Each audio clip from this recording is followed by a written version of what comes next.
Вассалату вассаламу аля расулиллахи амма ба'д. Ассаламу алейкум ва рахматуллахи ва баракатуху.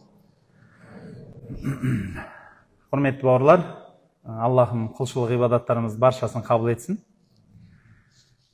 Иншалла, сұрақтарыңыз болса, бір немізді уақытымыз мен уағыздан кейін бір қоя берерсіздер, Құда қаласа. Мен бір мәселені кішкентай қозғап кеткім келеді. Барынша терең кірмеуге әрекет жасаймын. Енді иншалла соның бір бөлімі дейікші. Иншалла келесі бөлімін тағы да айтар жатармыз. Рызық несібе туралы. Өзі қазір жұрттың барлығы бала шағасына айтатыны сол ғой, ақша тап. Жұрттың бәрі айтатыны сол, миллионер болу керек. Жұрттың бәрін айтатыны сол, қайтсем ақша табам. Сен мешітке барып намаз оқысаң ақша табасың ба? Немесе басқа жағдайлар айтады. Біздің шариғатымыз жалпы осы рызық несібе туралы не айтады? Рызық несібе туралы қандай дұғалар бар? Шынымен сол дұғалар орындала ма? Қалай, қайтып деген сияқты сұрақтар шығады екен. Сол мәселені бір кішкентай тоқтау өтіп кеткім келеді. Біріншіден, құрметті жақсылар, Алланың беретін рызық несібесі және шариғаттағы орны, бізге беретін әсері. Осы бірнеше айтылған сөздерден осы бір нүктелерді қарастырып кетсем деген ниетім бар. Біріншіден, құрметті жақсылар, рызық несібе ол Алладан екендігі сөзсіз сену міндет. Онсыз біз өзіміздің иманымызды реттей алмаймыз, онсыз біз Алла тағаламен арамыздағы байланысты да тәртіпке қоя алмаймыз. Сондықтан беруші де, алушы да, пайда келтіруші де, зиян келтіруші де Алла тағала екенін ұмытпаңыздар. Біздің барлық несібеміз, рызқымыз Алла таманынан жазылады. Аз болсын, көп болсын. Ал енді біздің амалымыз және оның рызық несібеге деген әсері қандай болады? Ол енді бір әңгіме шығар, бірақ дегенменен ақыр рызық несібе десек, байлық деген нүктеге тоқталу керек шығар деп ойлаймын. Мал байлығы әсіресе. Көбінесе енді жұрттың іздегені сол дүнияуи байлық, мал байлығы ғой. Сол қызық жері мал байлығы дегенде бірнеше сұрақ шығады. Соны көп адам өзіне қоя алмайды. Жалпы өзі ойлайды. Маған дейді, мысал, енді жалпы айтайықшы, маған $1,000,000 керек дейді. Жақсы. Не істейсің деген сұраққа өзі жауап беріп көрмеген сияқты. Себебі,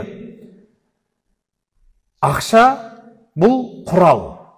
Ақша бұл себепкер зат. Одан басқа еш нәрсе емес. Ол мақсаттың өзі бола алмайды ешқашан. Яғни, былай айтқанда, ақша сізге мына өмірдің бақытын, байлығын, жан байлығын, сіздің рахатыңызды сатып бере алмайды. Ол құрал ғана, соған жеткізетін құрал. Сол үшін көп адамдар ойлайды, менде көп ақша болса мен бай боламын, бай болсам бақытты боламын дейді. Сол үшін байлық деген нүктеге келген кезде бірінші байлық сізге не үшін керек деген сұрақты білу керек қой көп адам. Мен мысалы рызық несібе туралы сөйлеп жатырмыз, ақша туралы айтып жатырмын. Ал ақшаны не қыласың енді? Не істейсің оны? Маған байлық керек. Жақсы, байлықты не істейсің? Қайда жұмсайсың? Не керек? Өзің бір өміріңе бір алатын орны бар ма сен үшін? Көп адам айтады, мен соны тапсам, мысалы өзіңізге сұрақ қойыңызшы, ақшам көп болса не істеймін? Шынайы өзіңіздің бір андай оны бір жұртқа айтудың қажеті жоқ. Ішіңізде өзіңізге жеке отырып сұрақ қойыңызшы, не істейсің ол ақшаны? Шындап келгенде. Немесе қаласаңыз бір дәптер алып жазыңыз. Бірінші жазған кезде көбігі шығып кетеді. Сөздің бірінші адамдар бастайды ғой енді. Ақша не істейсің десе, мешіт салам дейді. Жарайды. Ол саласың ба, салмайсың ба, бір жұртқа айтып жатқан мақтангершілігің ба, лап сөзің ба, Құдай біледі. Ақша болғанда не істейтінін. Жаза бер ары қарай. Одан кейін қажылыққа барамын, одан кейін жетім жесірге жәрдем беремін. Ой, керемет, айта бер. Түссең ары қарай кішкентай нәпсіңе қарай жақындасай, не керегін көрейік та. Со ары қарай түскен кезде біле бастайды сосын. Жұрт мені құрметтесін үшін керек. Сенің құрметің сонда ақшамен болу керек екен ғой.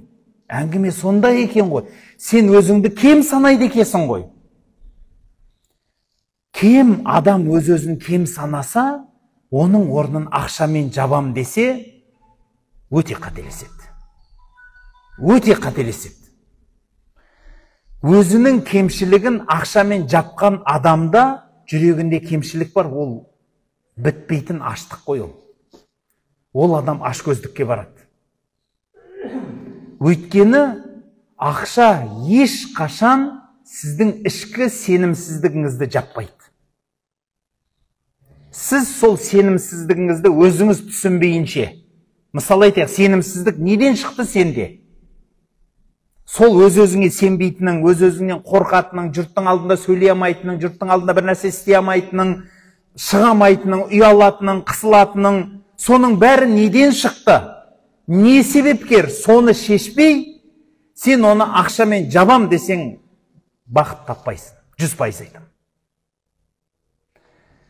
Ал енді керісінше, егер сізде ішкі сенім болса, өз-өзіңізге сенім болса, ішкі жан дүниенің тыныштығына тапсаңыз, сізге ақша керегі де жоқ болады.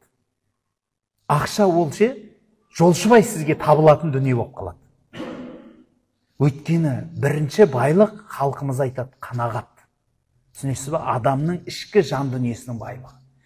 Мына жеріңіз бай болмай, сіздің ішкі сұранысыңызды дүние менен, мал менен, киім-кешек, қымбат заттар менен жабам десеңіз, сіз ұрынасыз. Сіз шайтанның жолына түсесіз. Сондықтан ең бірінші сұрақтың өзінен дұрыс өту керек. Байлық деген сізге неге керек? Не үшін маңызды? Қандай проблемаңды шешеді ол? Құрметті жақсылар, бойдақ адам үйлену керек.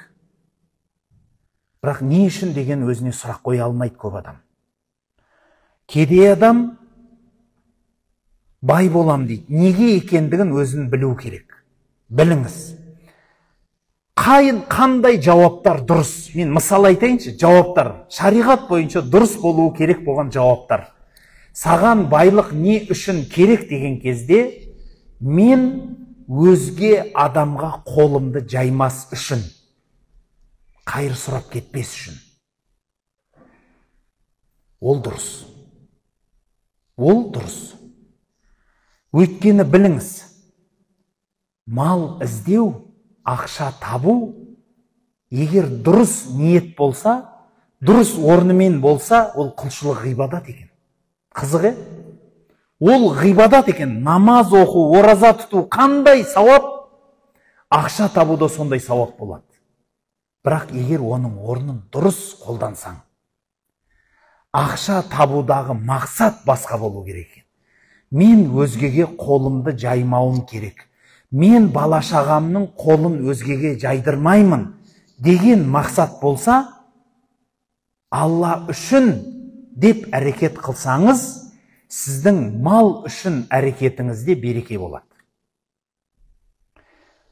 Бойдақ адам не үшін үйленеді? Жұрттың сөзінен шаршадым үшін емес. Әкесі келін әкел, немесе қызға қашан байға тиесін үшін тимеу керек. Ол үшін болса, сіз өмірдің бақытын таппайсыз. Бәлки не үшін болады? Мен күнәға барып қоймас үшін. Зина жасап қоймайын. Өзгеге көзімді сала бермейін. Салихалы ұрпақ сүйгім келеді. Салихалы жанұя болғым келеді. Міне мақсат бөлек болады. Сондай мақсатпенен үйленіңіз. Сондай мақсатпенен тұрмыс құрыңыз. Жұрт айтты, уақытым келді үшін емес. Ақша да, байлық да осылай жасалынады. Өзгеге қол жаймас үшін, Құдайдың берген рызық несібесін Алланың ризалығы үшін алу үшін, және де сауап амалдарға себепкер болу үшін. Құда қаласа, сауап амалдарға себепкер болса екен. Өйткені жомарттың қолын жоқ байлайды деген сөз бар. Біліңіз, кедей кезінде бере алмаған адам бай болғанда бере алмайды. Қазір қалтасында аз болса да ақшасы бар адам, сол кішкентай тиын тебенінен де құрастырып біреуге бере алатын адам, бай болғанда бере алады. Және керісінше, менің дымым жоқ, мен бере алмайым, дымым жоқ, бере алмайым деген адам бай болса, ол бәрібір бере алмайды. Мешіт салам, үйтем, бүйтем деген сөзінің бәрі әшейін болады. Бекер сөз ол, өз-өзін алдау ол. Бірінші сұрақ дұрыс түсініп алыңыздар. Маған ақша керек, маған дүние керек десеңіз, өзіңізге сұрақ қойыңыз. Сізге не үшін маңызды бұл сұрақ? Не үшін маңызды? Осы сұрақ сізді орныңызға қояды. Қашан осы сұраққа дұрыс жауап болады? Тіпті осы бір сұрақтың өзі сіздің шындап келгенде ше, психологтар айтады, сіздің ақша жолыңызды ашам десе, осы сұраққа жауап берсең, жолың ашылып кетеді. Бекер емес та. Өйткені адамды ше, ашкөздік қанағаттан тоқтатып атады. Ашкөздік та. Сол үшін анандай жақында бір интернеттен де оқып қалдым, ана қырғыздың бір мақалы бар дейді. Қырғыз халқының мақалы бар дейді.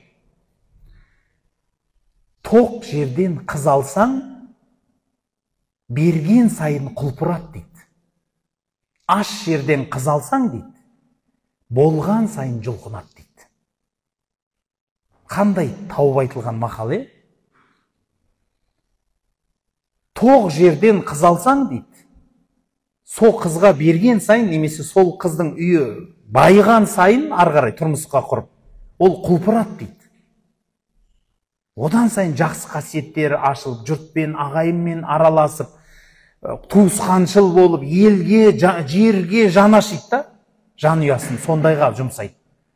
Ал аш жерден қыз алсаң дейді, рухани аш жер, қанағатшыл жерден қыз алсаң деген сөз ғой. Сол аштығы ішіне кіріп кеткен адамнан қыз алсаң, ол тапқан сайын жұлқынат дейді. Тәкаппарланып, адам бөліп, туысқан бөліп, ананы тойға шақырмаймыз. Ол тойға келгенде ақша бермейді. Ана жиеніңді шақырмай-ақ қой, ол таскедей біздің дастарханда отырса, ұяламыз одан. Ұят болады ана сенің достарыңнан деп шақыртпайды туысқандарың. Одан сайын құртады сізді тығып. Және де бұл барлық жанұяға, барлық ер мен әйелге байланысты айтылған дүние.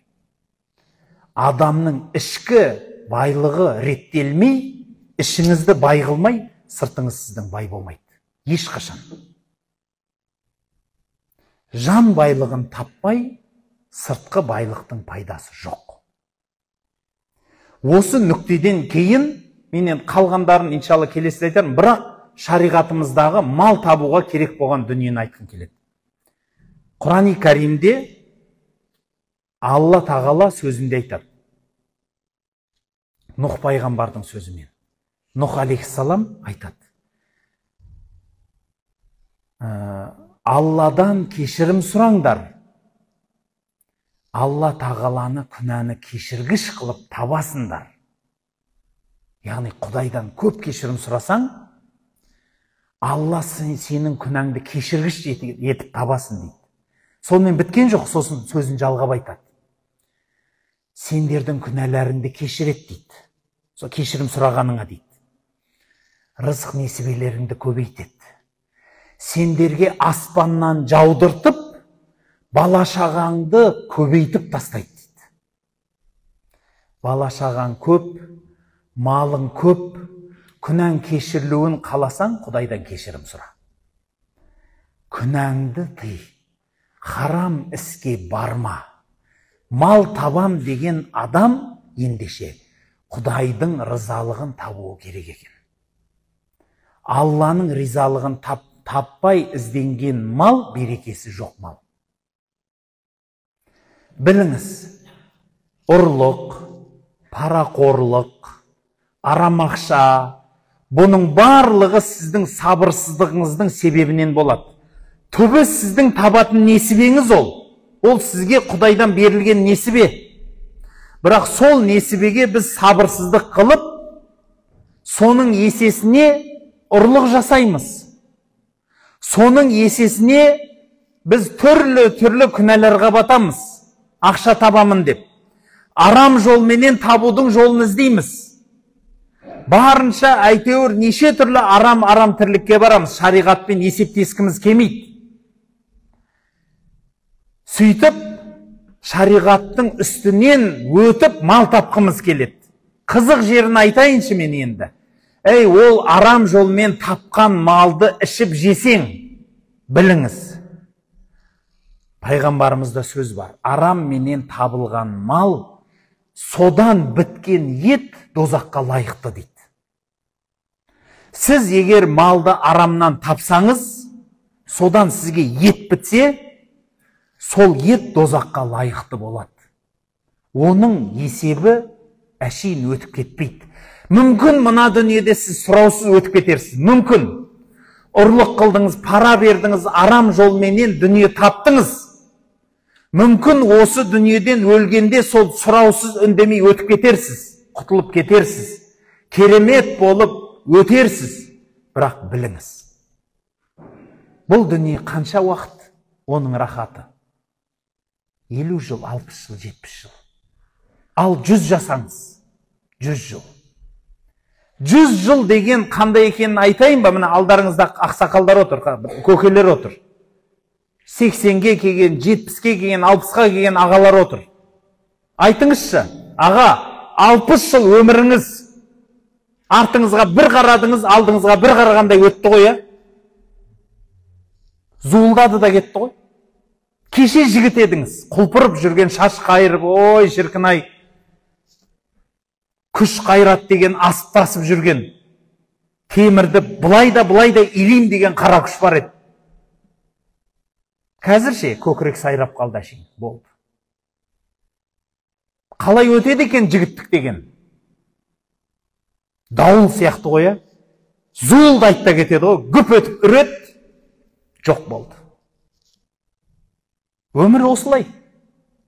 Көп адам ойлайды ғой, осы ұрлықпен, арамменен мал табам, сол маған болады деп ойлайды. Бұл зуылдап өткен өмір ше.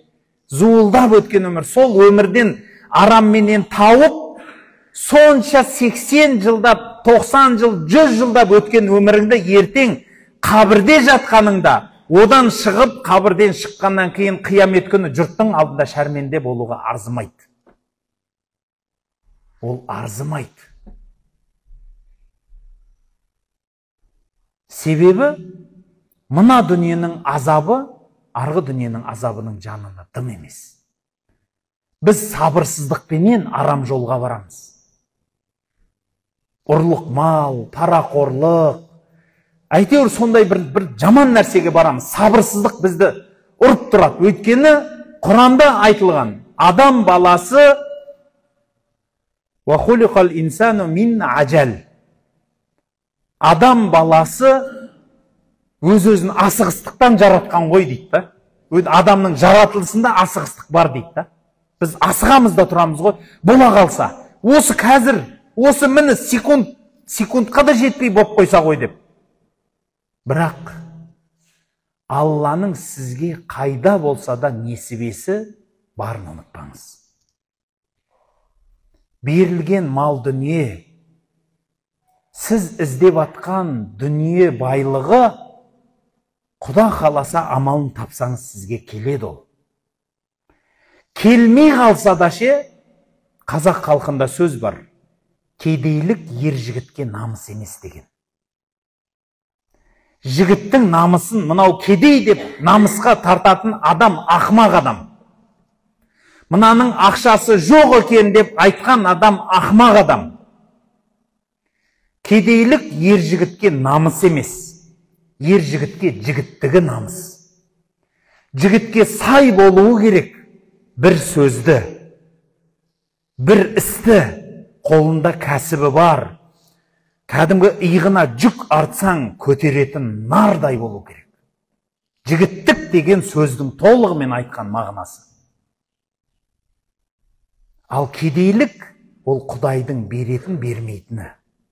Өйткені небір данышпандар бар кедей өткен. Бір кісі сұрапты, имам Шафиғи деген кісі болған. Имамдардың арасында. Бір кісі сұрапты, құрметті имам, сіз неге өте қатты кедейсіз депті да? Сөйтсе айтқан екен, өзінің өлеңмен айтқан ғой, бірақ мағынасын болғасын айтып берем. Өлең сөзінде бүйтіп айтады имам Шафии. Мағынасы: қанден иттер, ана кішкентай мәшке күшік бар ғой, егесінің үйінде жылы жерде майлы сүйек мүжиді. Нағыз арыстан айлап аш жатса да деген сөзін айтады. Арыстан айлап аш жүреді, бірақ ол арыстан күйінде қалады. Арыстанды кедейлік арыстандығынан шығарып жібермейді, дұрыс па? Арыстан бір ай тамақ жемей қойса, мысыққа айналып кете ма? Кім болса да ол арыстан болады. Мысық не жесе де мысық болады. Өтірік емес қой. Бір күні бір ит мақтанады дейді арыстанға келіп. Ұрғашы ит, ұрғашы арыстанға келіп мақтанады дейді да. Қанша бала туасың деп. Сөйтсе жылына бір 2 күшік депті. Сөйтсе күледі дейді ит. Мен бір туғанда 8 туам, 10 туам. Сені де арыстан дейді ғой десе, мен 2 тусам да арыстан туам деген екен. 2 тусам да мен арыстан туам дейді. Сен 10 тусаң да ит туасың дейді. Әңгіме адамның адамилығында. Құрметті жақсылар, рызық несібенің бірінші жолы, егер сіз бай болам десеңіз, Құдайдан кешірімді сұрағыш, Құдайыңызды ұмытпайтын болыңыз. Кешірім сұраудың орнын айтқым келеді. Үлкендерден қалған сөз бар. Пайғамбарымыз саллаллаху алейхи ва саллям айтады: мен күніне 70 мәрте Құдайдан кешірім сұрайын дейді. Бір сөзінде мен Құдайдан 100 мәрте кешірім сұрайын дейді. Қалай сұрайды екен? Астағфируллах деген ең қысқа сөз Алладан кешірім сұрау. Мағынасы Алладан кешірім сұраймын деген мағына. Оған ұқсайтын сөздер өте көп. Астағфируллах ва атубу илейх дегені бар. Соған ұқсайтын кешірім сұраудың ең әдемісі саййидул истиғфар дейді. Кешірім сұраудың төресі деген дұға бар. Аллахым, мен сенің құлыңмын деп басталатын әдемі дұға бар. Пайғамбарымыз 100 рет сұрайын деді. Құранда айтады. Енді 100 деген санның қызығы бар. Пайғамбарымыз осылай айтса, Құранда соны қасиетін бір қадірлегендей болып айтады. Құранда айтады: сен дейді, мұнафық адамды, 200-ді адамның дейді, 100 рет кешірімін сұрасаң да Алла оны кешірмейді дейді. Яғни 100 рет кешірім сұраса, күнә кешіріледі екен да. 100 рет кешірім сұралса, күнә кешіріледі екен. Өзі қаласа. Алла қаласа, сіз 100 рет күнәңіздің кешірімін сұрасаңыз, кешіреді екен. Қалай болады енді? Қалай орындаймыз? Практикаға келейік. Кешірім сұрағанды таңертең 100, кешке 100 орындағаныңыз абзал. Қалай сұраймыз? Астағфирулла деген сөзді алайық. Сөйтемізде қолыңызға тәсіп алсаңыз болады. Тәсіпінің барлық түрін, электронный, ең қарапайымы қолыңызды санасаңыз да болады. Бірақ тәсіпі басқа әңгіме сыртта емес. Мына жерде кешірім сұрау. Бірінші мына жерде болады. Жүрегіңіздің төрінен бүкіл күнәңізді мойындап, екінші сол күнәларға бармайыншы деп Құдайдан пана сұрап, Құдайға жалбарынуды айтады. Кешірім сұрау деген сөз. Түсінікті ма? Мына жер дайындық керек. Мына жерден дайындықпен сұралмады. Аллахым деп көзіңізге жас алып отырып, тәубе қылып отырып кешірім сұралады. 100 мәрте. Әрбір сөзді әңгіме сонда ана астағфируллахты зуылдатып 1 секундта өтіп кету емес екен. Әр айтқанды түсіп, мына рухпенен соны қолдай отырып кешірім сұрау. Егер осыны істесеңіз, Аллахым сізді күнәңізді тазартады. Төбеңізден береке жаудырады. Шаңырағыңызға береке жауады. Ұл қызыңызға да береке жауады. Өйткені біліңіз, әсіресе мысалы отбасының үлкендері, отағалары, әке болған азаматтарға айтатыным. Жақсы әке, халықта сөз бар, қазақ халқында сөз бар. Жақсы әке бала шағасына 40 жыл азық деген сөз бар. Ол өліп қалса да. Өліп қалса да, бала шағасына 40 жыл азық дейді жақсы әке. Неге? Оған Құраннан дәлел айтам мен. Құрани Кәримде Қахф сүресінде Қыдыр алейхиссалам Мұса менен жолығып қалады. Мұса пайғамбар айтады, маған білім үйрет, Құдайдың саған үйреткен білімін дегенде Мұсаға айтады, ей Мұса, сен маған ере алмайсың, тәубе қыл, қайт десе, мен көрмей тұрып сен мені қалай қайтарасың, көрсетсейші біліміңнен дегеннен кейін, онда жүр, бірақ бір шарт, не істесем де сұрақ қоймайсың дейді ғой. Сөйтіп жанына ертіп жүреді. Ертіп жүріп бірнеше іс көрсетеді. Сол іс көрсеткеннің біреуі бір ауылға келеді. Сөйтіп сол ауылдан кешке жақын болып қалады, ымырт кезі түнеп кетейік деп сұраса, ауылдағылар бұны кіргізбейді ғой бұларды. Қайдан жүрген адамсыңдар, кірмеңдер, кетіңдер деп кіргізбейді. Содан ауылдың шетіне таман барып, бір үйшіктің шырағы жанып тұр, соның жанында қабырға құлап жатыр. Сол құлап жатқан қабырғаны кешке болса да, соны орнынан тұрғызып кетеді, сол қабырғаны тұрғызып кетеді. Сонда Мұса пайғамбар ашуланады ғой. Сен де бір қызық адамсың дейді. Сені осы ауыл үйіне кіргізген жоқ, сен жақсылық жасап біреудің қабырғасын тұрғызып кеттің дейді. Сонда айтады, мен саған айттым ғой дейді, мен істеген іске сен сұрақ қоймайсың деп. Енді екеуміздің арамыз бөлінеді, сау бол дейді. Сонда Мұса айтады ғой, енді мақұл дейді ғой. Бірақ неге жасағаныңды айтшы дейді. Сонда айтады, мен бұны өзімнің жүрегімнен тауып алып жасаған жоқ, маған Құдай білдірді бұны дейді. Аян келеді екен да ол кісіге. Құдай білдірді.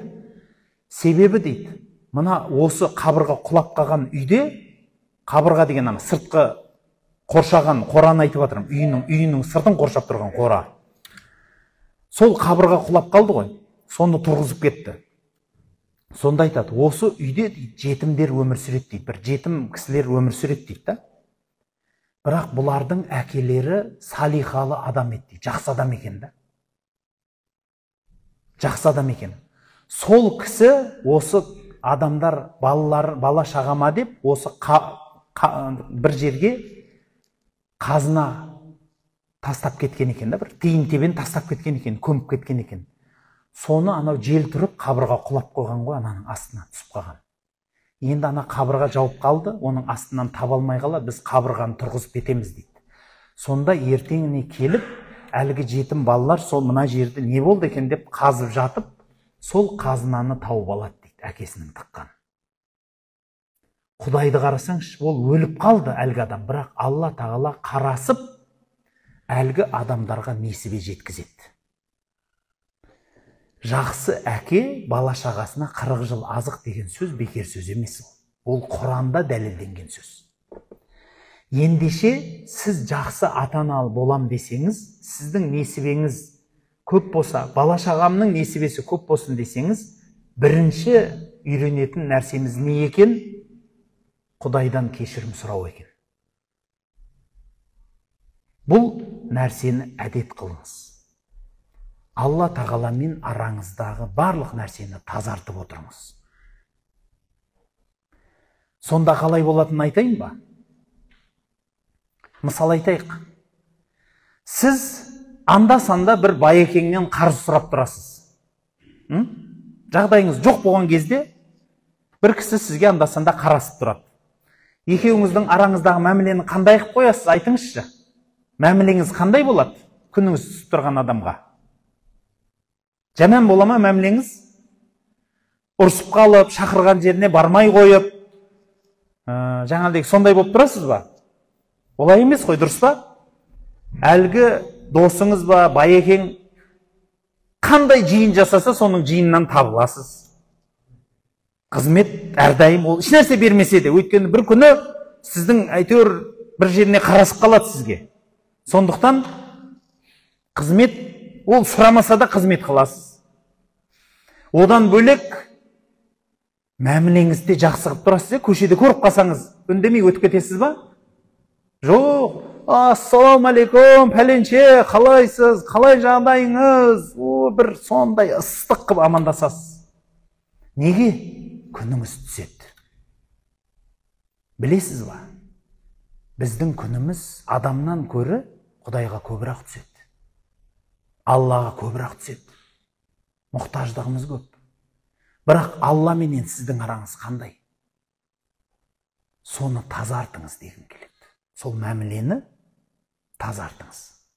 Араңызда Алланың алдында жасаған күнәңіз болмау керек.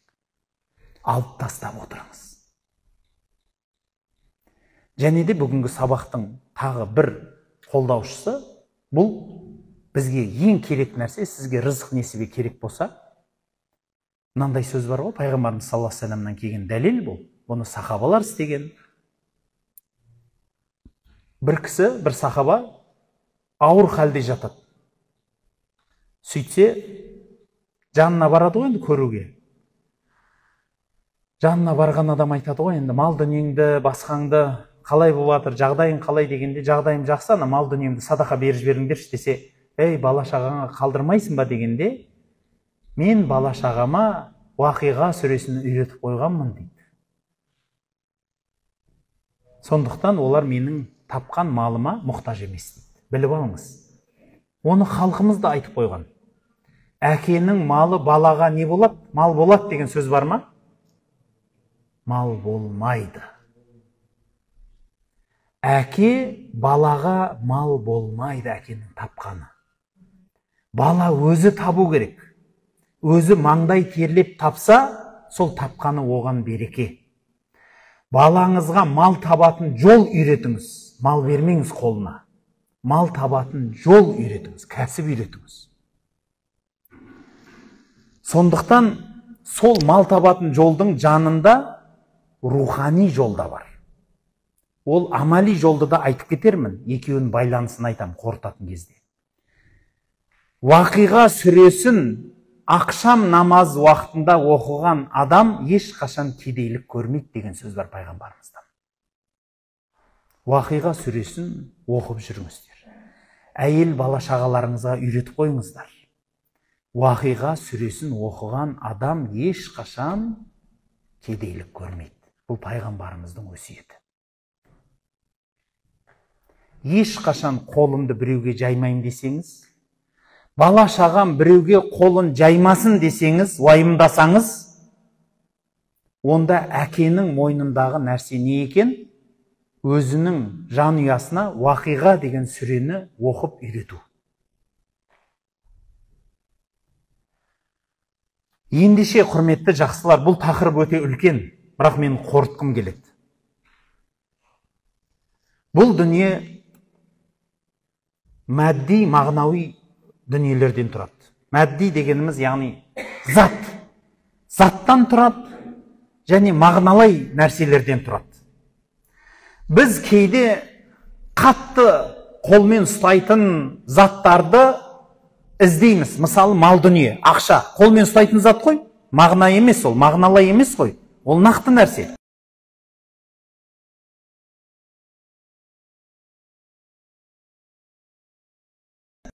Көп адам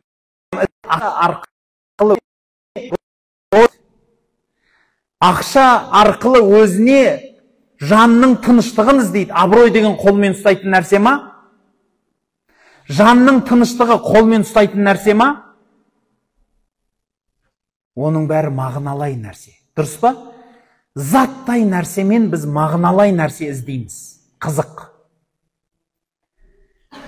Ал кейде мағыналай нәрседен заттай нәрсе табуға болады екен. Оған дәлел айттым. Егер истиғфар айтсаңыз, Алла сізге заттай нәрсе береді. Егер Уақиға сүресін оқысаңыз, мағыналай нәрсе ғой, сізге заттай нәрсе береді. Алла тағала. Осылайша бір қызық осы дүниенің байланысы бар. Мағыналай затпенен нақты заттай екеуінің байланысы бар екен. Осы нәрсені иншалла тағы бір сабақтарымда ашып берем. Бірақ сіздерге ойлануға бір нәрсе тастап кеттім деп ойлаймын. Қарапайым ойлану емес, екеуін байланыстырдым да, себептерін де айттым. Сабақты мұқият тыңдаған адам өзіне көптеген байлық тапты деп ойлаймын. Құрметті жақсылар, бұл дүниенің байлығы мал дүние емес. Мал дүние бұл жай ғана құрал. Құралды іздеме демейміз, орнына қарай қою керек оны. Бұл дүниенің сіз бен біздің іздеген нәрсеміз заттай нәрсе емес екен. Бәлки бұл дүниеде біз мағыналай байлық іздейміз. Нағыз мағыналай байлықты іздесеңіз, оған тек қана заттай нәрсе керегі жоқ. Оған басқа да жеткізетін себептер бар екен. Ол себептерді табу сіздің қолыңызда. Оны қалай табу да өзіңізге дұрыс сұрақ арқылы жете аласыз. Құрметті жақсылар, Аллахым істеріңізге береке берсін. Бүгінгі сабақтан қорытатыным, жүрген жеріңізде астағфирулланы көп айтып жүріңіз. Құдайдан кешірімді сұрап, араңыздағы байланысты үдете түсіңіз, жақындата түсіңіз. Екінші нәрсе, Уақиға сүресі. Сүрені арабша үйреніп алыңыз. Аузыңызда кішкентай бір-екі оқитын дүние болсын. Барған жеріңізде де Құран оқуға да әдемі сүре, Уақиға сүресі. Әрі өміріңізге береке, әрі бала шағаңызға үйрететін бір жақсы, керемет дүние екен деп ойлаймын. Субханак Аллахумма бихамдик, ашхаду ан ла илаха илля ант, астағфирука ва атубу илейк. Сауалдарыңыз болса айтыңыздар. Намаз уақыты болып қалды ма? Ау? Сауалдарыңыз бар ма? Иншалла, баршамызға да разы болсын.